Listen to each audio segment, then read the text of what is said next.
Why do you think it's important to be intentional about cultivating connections in our communities? Yeah, that's a great question.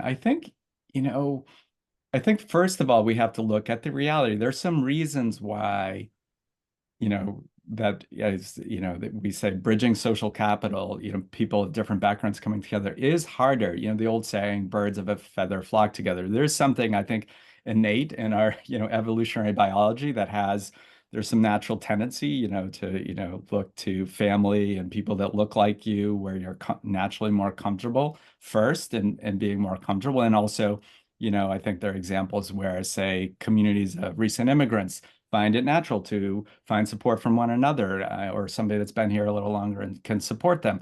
So there are natural reasons why, some, benign and some also, sort of legacies of racism and other things that exclude people from parts of public life.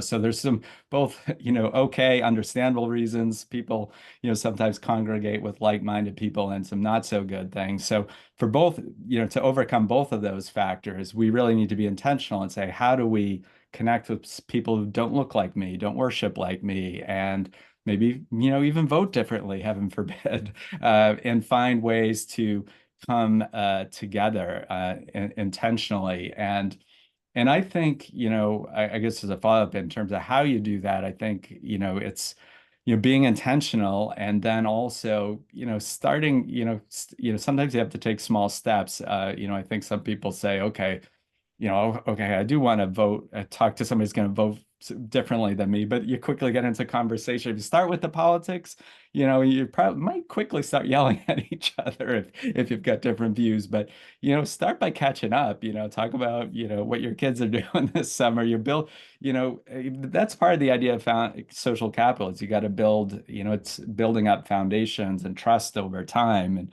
if you haven't spoken to somebody who's voting differently than you, in a while. I recommend starting with those relationship builders first before.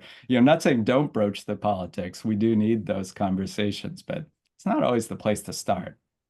Might not recommend sending an article out of the blue and Right, right. Did you see this? Yeah. All right. Well, this has been a great conversation. I really enjoyed reading your article. Any kind of parting thoughts before we sign off?